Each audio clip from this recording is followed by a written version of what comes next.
This was cool. I like this, but I like Stone Vigil more. I like it.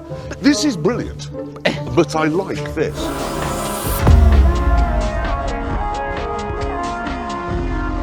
Greetings and welcome back. This is Grinding Gear. I'm Garrett, here as always with Kyle, and dude, our journey to explore all of the dungeons that Final Fantasy XIV has to offer continues because we're streaming now. Every Monday at 2 p.m. Eastern Time, right here on youtube.com/AMoveTV. So make sure to subscribe and maybe join us for some dungeons. Over the past few weeks, you and I have been chipping away at the Realm Reborn hard mode dungeons, and we have now run them all except for the level 60s. It's also worth noting that these came out in a 2.1 or 2.3 patch cycle. So whatever those future hard mode dungeons may be, they will be influenced by the design and years that Heavensward had.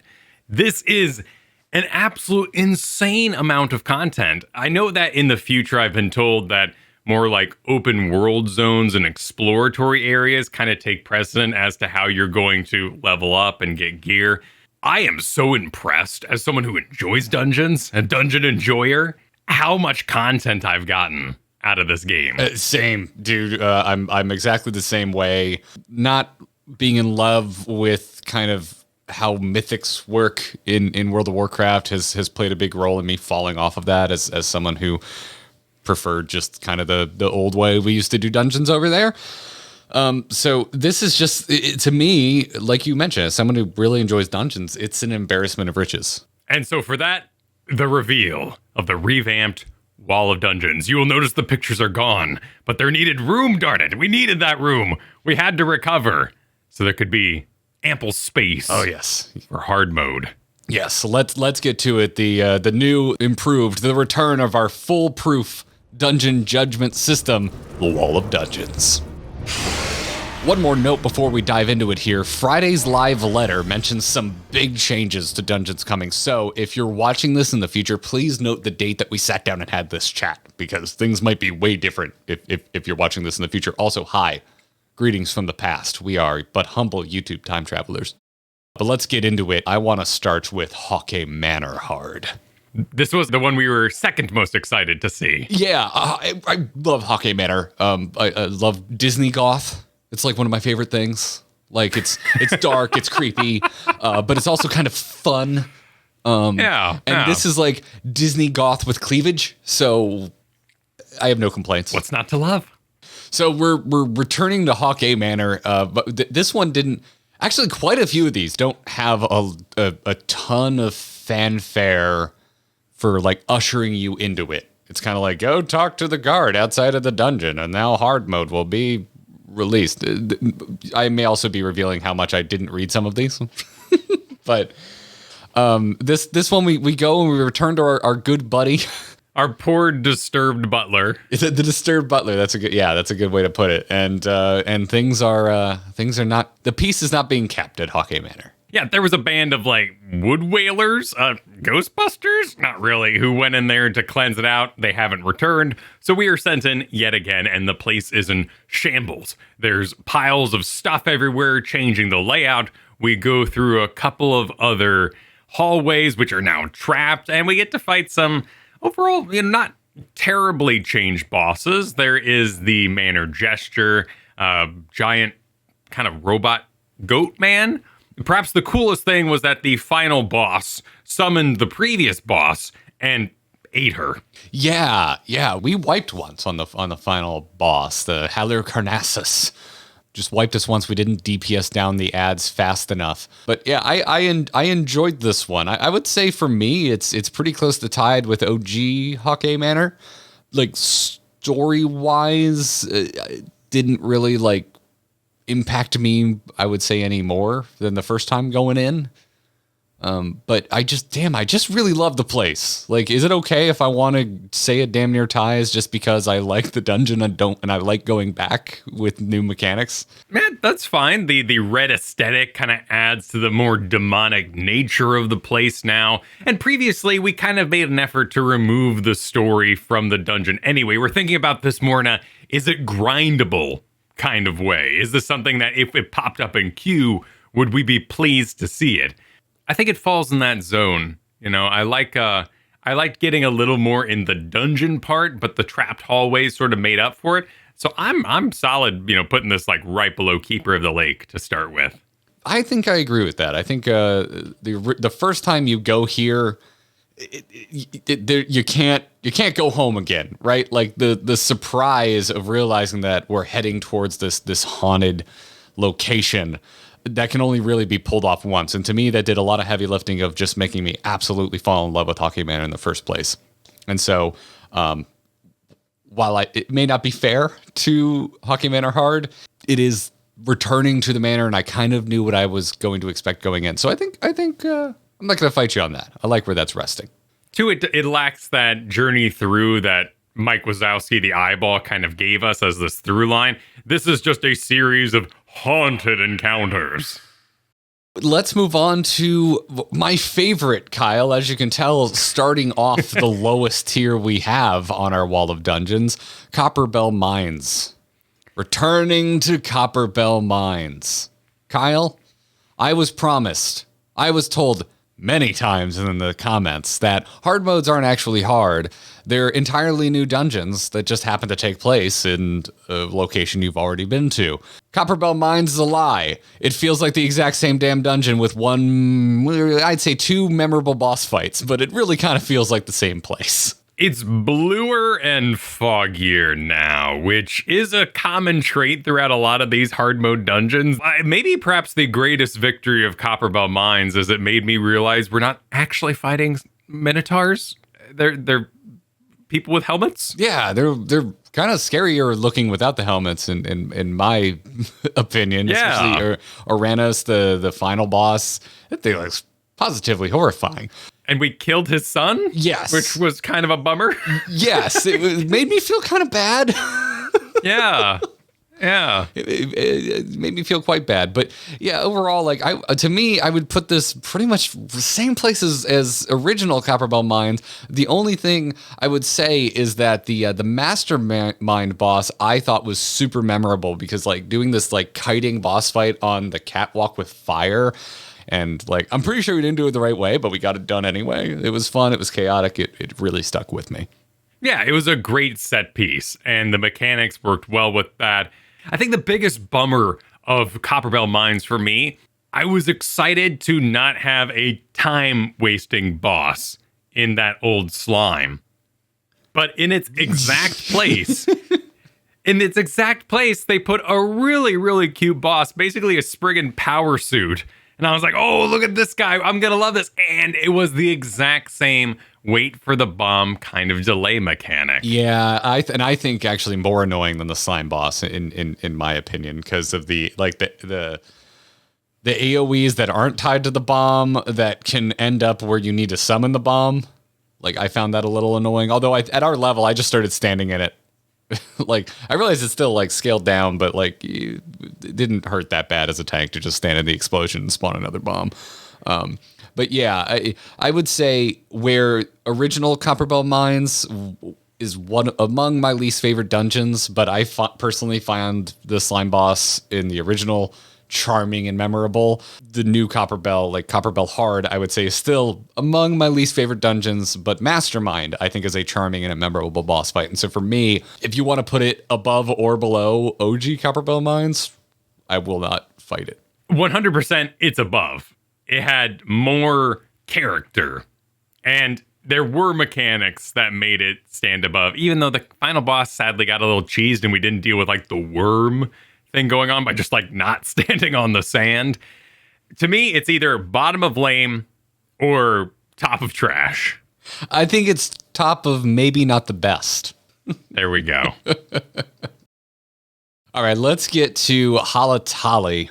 I'm just going to stop saying hard. You know what I mean. Now, overall, like I have an overall memory for Halatali, which is I remember it just kicking our ass and definitely kicking my ass because this was one of the few hard modes I didn't tank. And because we had some folks join that were like, hey, Garrett, you want to switch it up? You want to do some damage? You want to go back to your summoner? And because I had mentioned on stream that my summoner was lagging behind in level, I died a lot. You and me both. We all died a lot. There was a decent amount of trash that could pile on, but really it was some mostly cyclopean boss mechanics involving not standing at things, not looking at things, blinding yourself on altars in order to avoid basically instant death. It was kind of hard. Yeah, I'm still getting used to the eyeball symbol on bosses where it's like, for the love of God, look away now or something bad's going to happen. I'm still not, it hasn't become second nature to just like see that peripherally and react. And so I had a hard time. All that said, I loved this dungeon. I really enjoyed the way that it was this like for fun test of your mettle, and like all of these warriors, these fighters are in there kind of egging you on, and you go up to a gate and the guard there is hyping up what you're about to fight, and everyone's just jazzed to see how strong and capable they are in combat. Yeah, the arena update to Halatali greatly changed the layout, even if it was more like we were just teleporting ahead. But with the traps going, with the crowds, with the final boss starting out as more of a PvP style battle and becoming something else, it was a really cute time. Yeah, I think this is one of the stronger ones in terms of how they kind of leverage the lore of the location, because it's like, well, this is what Halatali used to be. And it is once again because you went in there and you cleared it out. So thanks. Now it's a fighting pit again. So my only cheap concern is that we died a lot. Yeah. I think everyone's going to die a lot, and this might be a bit of a lag on completing your roulette. So the sadness of seeing it popped up has nothing to do with the aesthetic or the boss battles, merely that you know you're going to be delayed because people are going to die. Yeah. That said, OG Halatali, it's all the way down in our lowest tier of maybe not the best. I think this is our first like massive improvement over the original. I would put this in banger territory. I think we might need to make some room here. I think it beats out Hullbreaker Isle, certainly. At this point, especially thinking about the grindability of it, I would put the Praetorium at the bottom of banger. And maybe replace Halatali, or maybe move up Stone Vigil. I think I'd rather run normal Stone Vigil than Halatali hard. I'm really excited in that live letter they did. Praetorium's going to become a 4-man dungeon. Oh, really? Yeah. Hell yeah. That sounds really cool. How do you feel about putting Praetorium below Hullbreaker Isle, moving Stone Vigil up in its place, and slotting Halatali between Stone Vigil and Hullbreaker Isle? Love it. That's handsome. I like that. I like it. Let's do it. Yeah. Let's send it. And look at us moving right along to Brayflox's Longstop. This one, in terms of like A and B, like what the normal was like, just from a visual aspect to now the hard mode, like they drain the river. Yeah. It's now night. It's become this goblin mech camp, which is like a lot of people yelling Illuminati about cheese. So, goblins, they're weird no matter what fantasy game you're playing. This was so charming. I think Brayflox's Longstop Hard just oozes charm.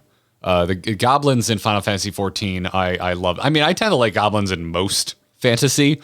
I really like them in Final Fantasy. Just like the way they're drawn, like they're designed in general. They're funny. They got big gremlin ears, and oh, man, we just got like some classic goblinery in this, especially like it ends with a giant goblin mech that like it's made to look like a face with sharp teeth. It looked very Warhammer, and that gob machine fight, it's like long and meaty and make your jokes, but it was really fun. Yeah, we had to kick away bombs. We fought a sniper. There was a avoid the confusing blue zones, but that was a mech fight all the same. Definitely, this is our first one where you walked in and you said, wow, you didn't have to. This wasn't even just a changing the pathways kind of relay out. They straight up reimagined what Longstop could be. And even it was a little sad to see, the beauties of the nature gone. It really feels like a new dungeon. Even though it shares a name, it shares a location, but the way that they have the world has changed, that the zone that we're in has been shaped and influenced by its new or its changed inhabitants. All right, where are you starting mentally with this? Like what column? Because I think I'm in banger again. I clearly have a desire to keep anything castle related in the banger epic territory, of which this is not. However, I just thought it was very charming, and I could go for more. You know, I would order this again. At the moment, I think we're kind of in the same ballpark of Halatali, but I think a little higher. I might slot it under Wanderer's Palace. Yeah, I think that's safe. I like that a lot. Yeah, that looks nice.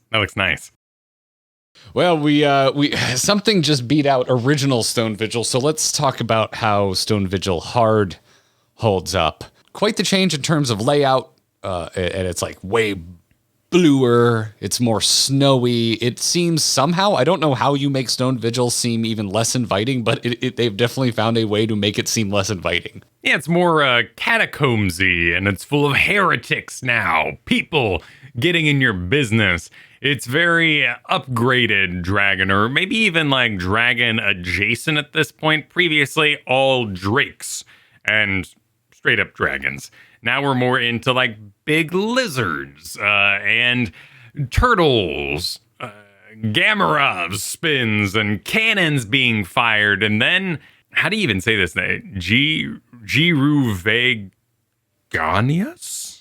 A big kaiju final fight, which was really enjoyable, and it cloned itself, and it had a nice little moment to it. Do I get to be the bad guy here? I think I prefer original Stone Vigil more. It's more classic Dragon Castle. This was cool. I like this, but I like Stone Vigil more. Regular Stone Vigil. Stone Vigil had a cleaner through line. We sort of entered the castle. We were at the castle entrance, and we made our way up to the main promenade, where we fought the dragon and eventually got the Enterprise. This is a lot more corridored and side-roomed. The snow is nice. The active snowiness. It is super snowy. The theming is good. Like, I don't think it's bad by any means. It's just that I think I prefer the kind of classic nature of the original Stone Vigil more. It's just like, I just want to have some dragon fights and fight through a dilapidated castle, and that's exactly what the original Stone Vigil delivers on. Whereas this, I'm like firing cannons, and there's a bunch, as you mentioned, a bunch of humans to fight, and then there's like the mini. I wouldn't even call it a boss fight. It's more like a mini gauntlet fight where you're shooting harpoons at trash dragons, and it's fine, but I don't know. It's when I'm thinking about running it as it comes up in roulette, and I got to grind through it. There'll just be these moments where if my party's new, I'm going to have to stop and think for a second, possibly explain things to them, or even have to stop and think for myself. You're going to convince me easily with any argument against vehicles or not getting to play my character for a bit and having to go do some cannon firing turret business. I do agree there. Yeah. I do think that. As much as I like that turtle fight, I wish it wasn't as cannon dependent. Like, I love a turtle. I love a big turtle boss. I'm a sucker for it. But I want to kill the turtle myself. I don't want to shoot cannons at it. Well, I mean, this sounds like a perfect could be cooler. A great aesthetic. The snow's going. We got heretics. We got dragons. We got great looking bosses. It's just mechanically, it was too invested, in our opinion, in side vehicle mechanics. I think that's fair. I would probably put it at the top of could be cooler. So I think it's really that turtle fight that weighs it down for me. I'm a single issue voter on this, Kyle. I'm for it.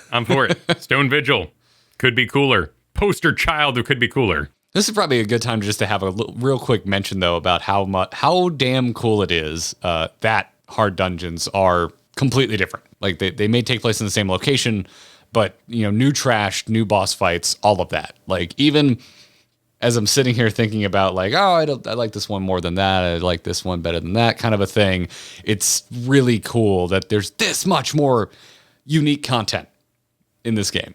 But now I have a question for you, Kyle. Are you comfortable? Because this next one's going to be a meaty discussion. It's time to talk about Tam-Tara Deepcroft Hard, which it's the best. It's just the best.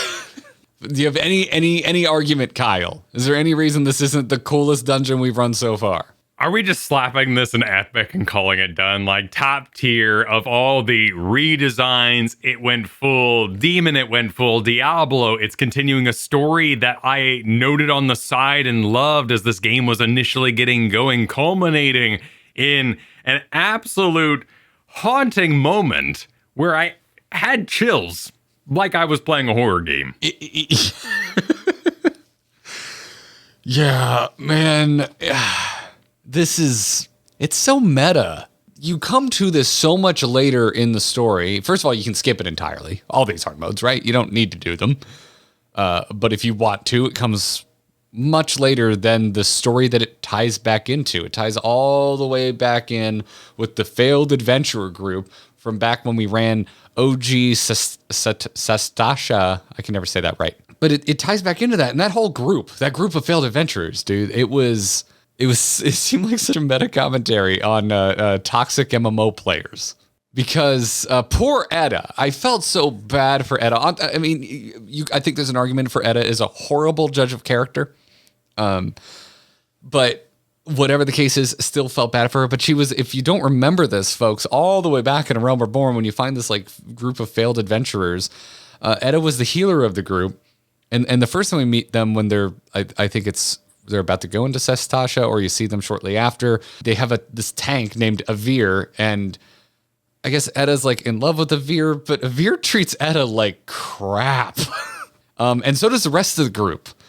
And I remember at the time thinking it was kind of funny, but it was still kind of dark, because later on you find out that Avir died, and the other two remaining members of the group blame Edda, and Edda's like, no, Avir ran out of range of my spell.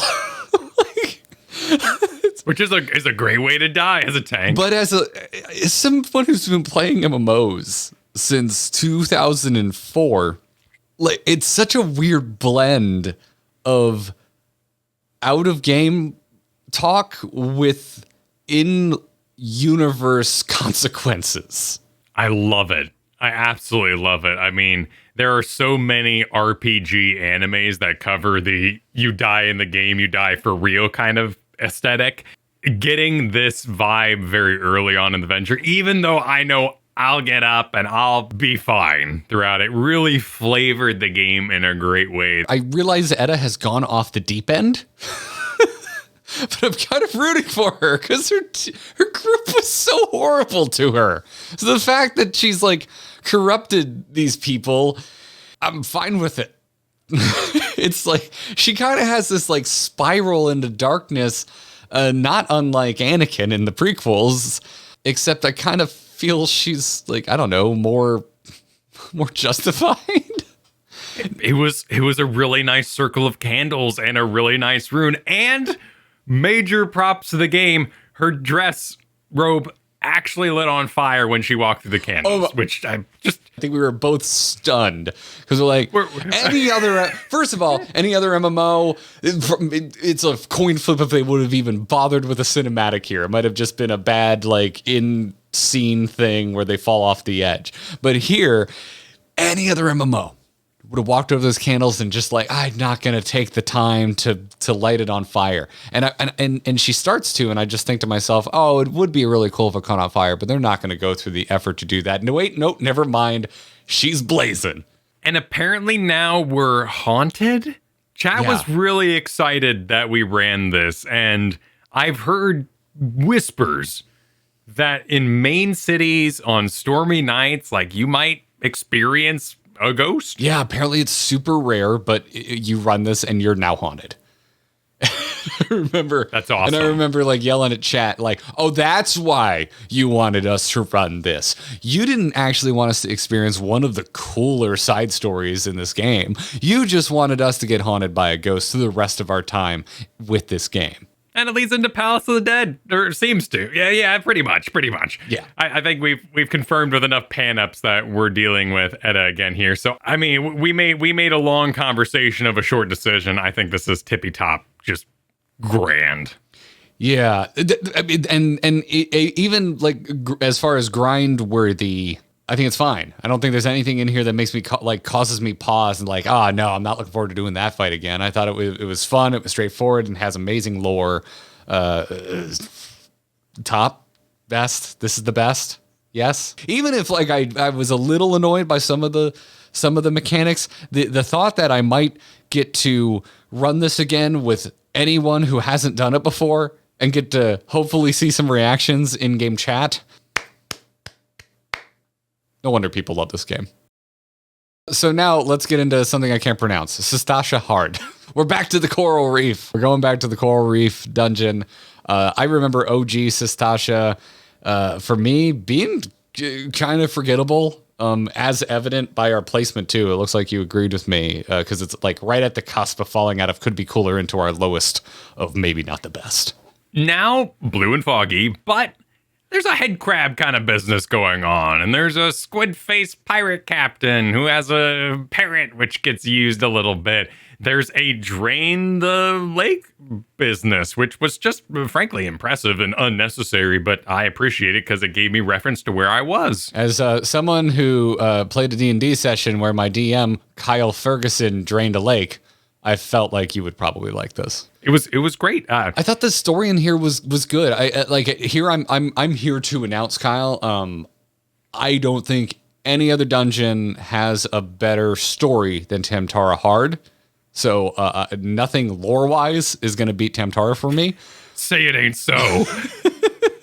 But I thought this was good. This was good in like a kind of a subtle way. It was cool to see like the head crab and the kind of stuff going on as you mentioned, and then we fight Captain Madison, and he's straight up like Final Fantasy XIV Davy Jones. You know, he's a squid head, but not in the way that like a mind flayer is. It's more like Pirates of the Caribbean, straight up squid on your head kind of a thing going on. And then we cap it off by fighting the Kraken. And there's even like an interesting lore revelation at the end of all of this, because when you go to hand in the ending quest for finishing Sastasha Hard, you, I guess, recover the body of Captain Madison and bring it into town to get studied. And there's this little thing that, like, if you're not reading it, you'd miss that they're talking about the effects of increased exposure to primal ether corruption, and how they're like, oh yeah, no, like we know that primals corrupt the mind, but it would appear that like increased or long exposure to primal ether also corrupts the flesh. And that's kind of the cherry on top of what was happening in this dungeon when we returned to it. And this was released in 2.4, being one of the later dungeons put out. And the fact that it really kind of took that moment to expand upon primal lore, something I'm really digging right now, was really solid. And actually, can I confirm that before we go any further? Can I confirm that this is the same Kraken? It got away at the end of Hullbreaker Isle, which would have been before this. Yes.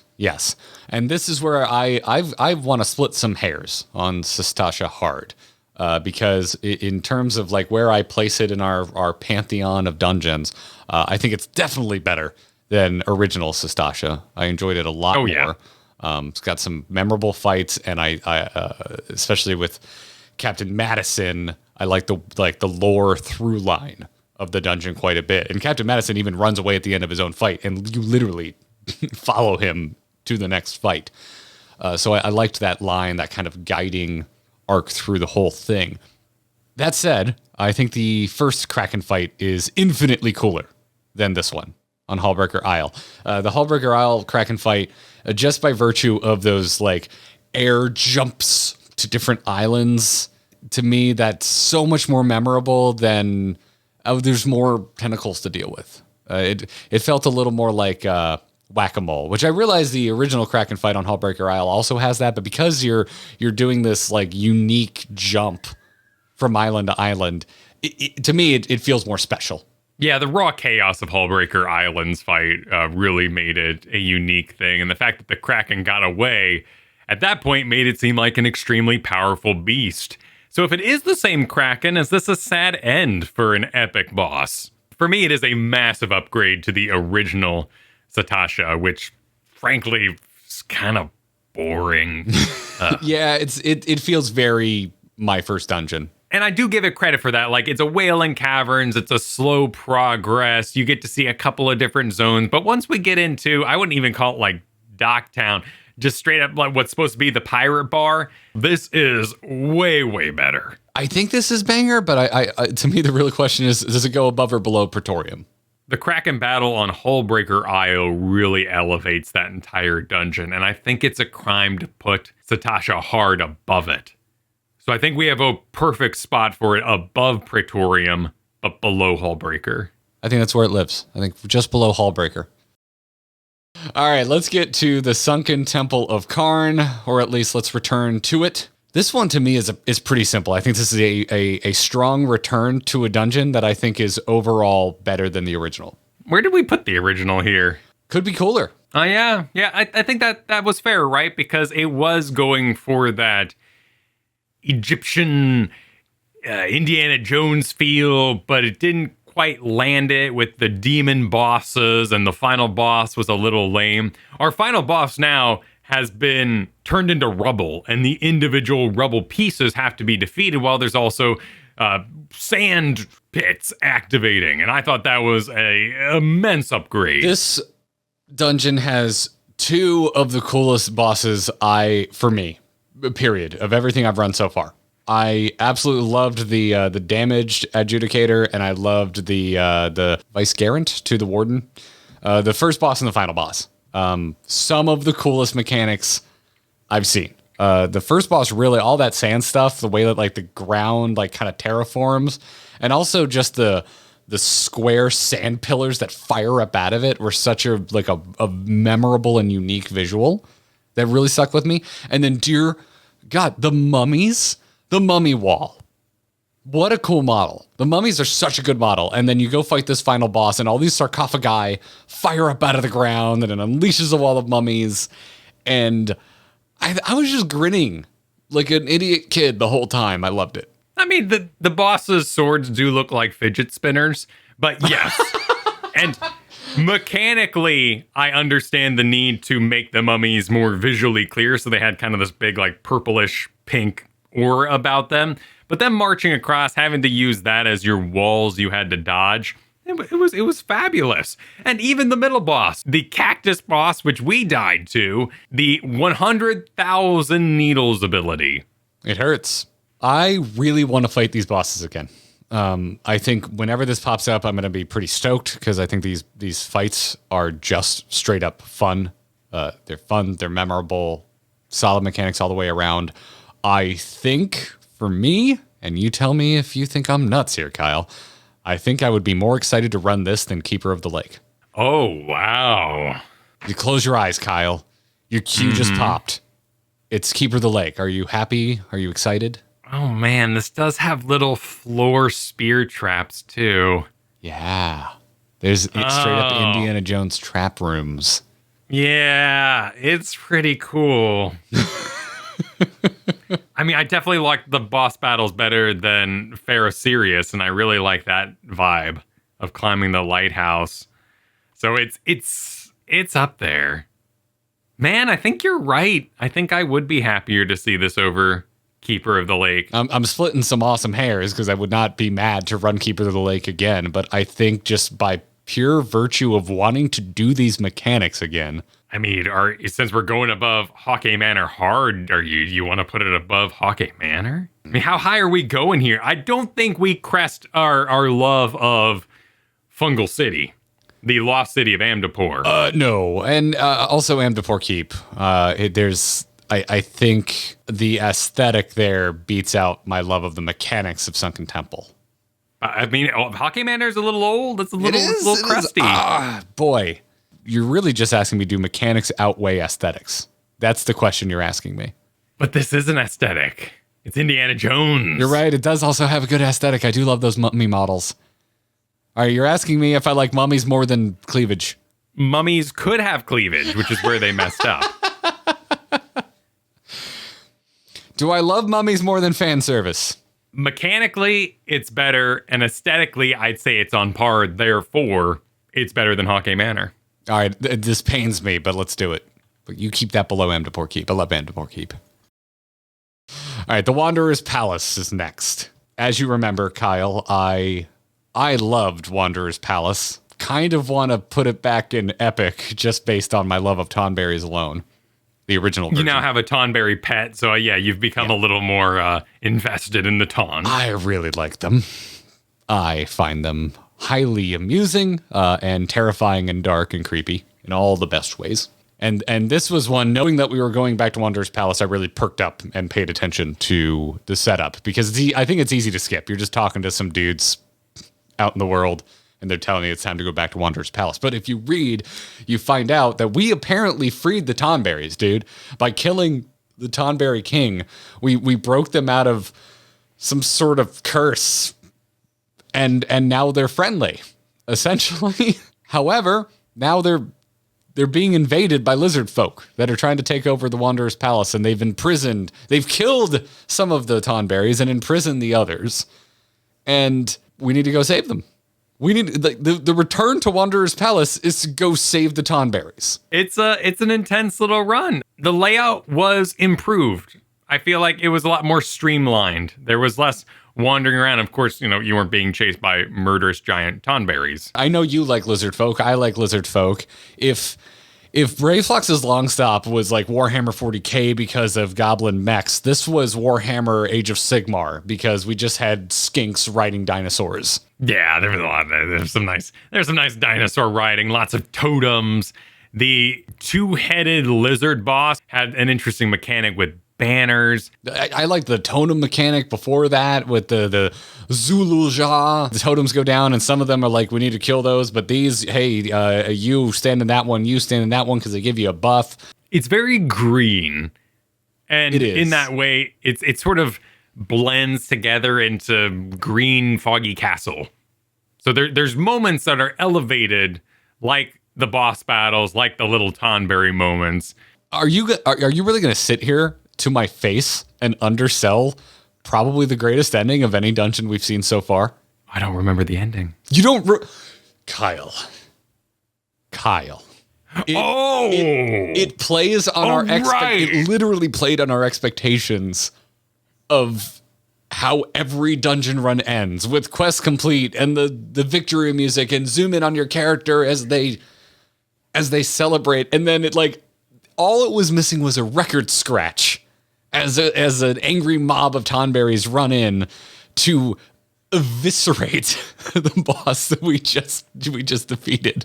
Oh yeah, that's right. Oh, that was adorable, and our shocked faces watching it. Yeah, and our actual shocked faces watching it. Yeah, I mean, Wanderer's Palace is already pretty high, and I think we're both kind of confirming that this is a better Wanderer's Palace. It feels a shame to even put it at the top of Banger.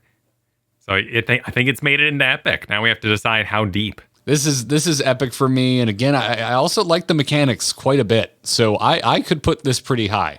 At the moment, I'm leaning below Sunken Temple, because I really like the mechanics, but I don't like them as much as Sunken Temple. But I also really like the story. I really like the setting. Visually, visually is where I think it falls off. I'm with you. It's a little monotone. It just kind of feels like there's a bit of a fart cloud hanging over everything. Maybe it's dead Tonberry. Oh, God. What is it? Just they are green. All right. I like it.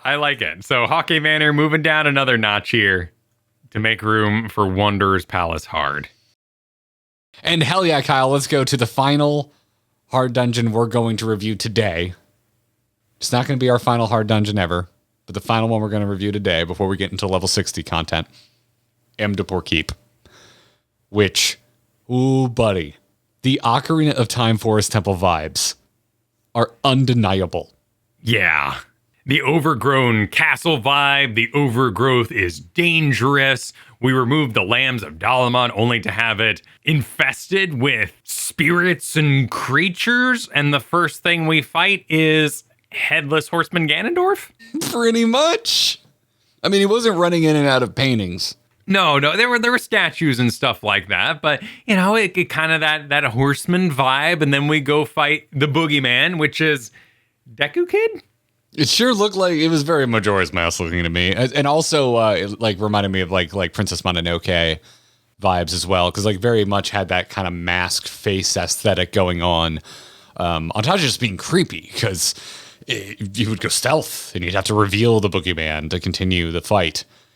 And then it's not even considered a boss, but there's a demon walls, plural, mini boss room a crushing wall room thing, and we got through it just fine. So I didn't know what was going to happen, and I don't know what happens when it all crushes in and you fail. I legit want to go back and fail it on purpose just to see what happens. It was nice to see the old wall again inching towards us. Points lost, though, on the weird snake jester final boss. I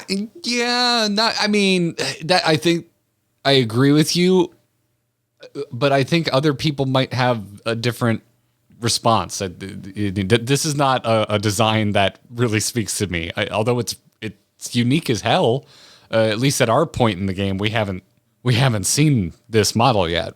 Plus, who doesn't love a spinning scythe animation, Kyle? I don't. I died to it. I floor tanked the last half of this. You guys didn't even need me. We defeated a bunch of cultists, so the Void Send energies infested the local creatures and spirits, and the forest spirits became bad, which is how we got Boogeyman and stuff like that.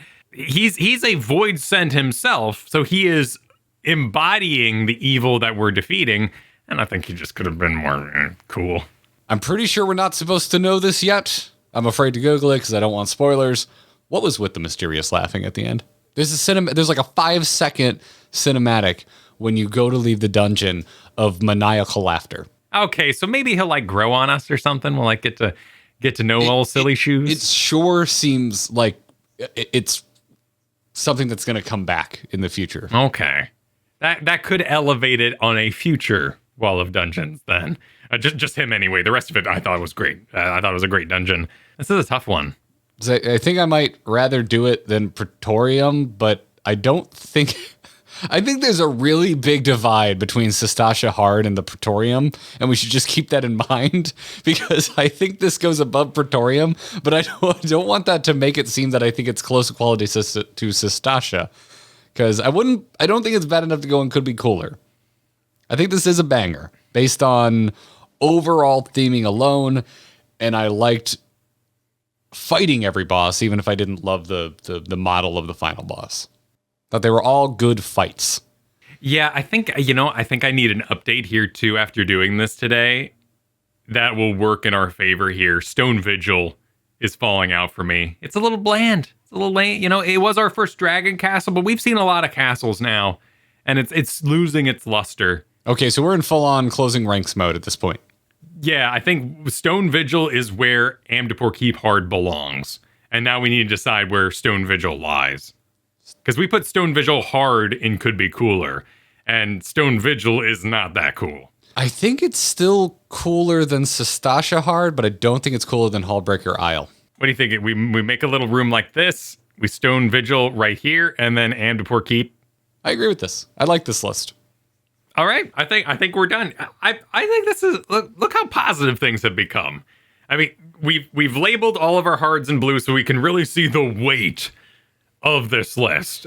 We clearly enjoyed them. Like I said, even things like Stone Vigil Hard and Copperbell Mines Hard, where we put them lower than their original forms, it's still so cool that this is how Final Fantasy XIV handles revisiting dungeons. That it's changed up and unique. And even Copperbell Mines, which felt samey.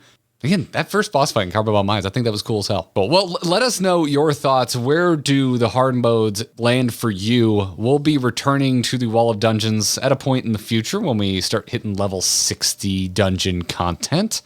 But in the meantime, make sure you like, subscribe, and ring the notification bell. We upload every Wednesday morning, and we stream every Monday afternoon right here on the Grinding Gear YouTube channel. And if you want to get in touch with us personally, my Twitter is @GarrettArt, and Kyle's is @KyleFerguson.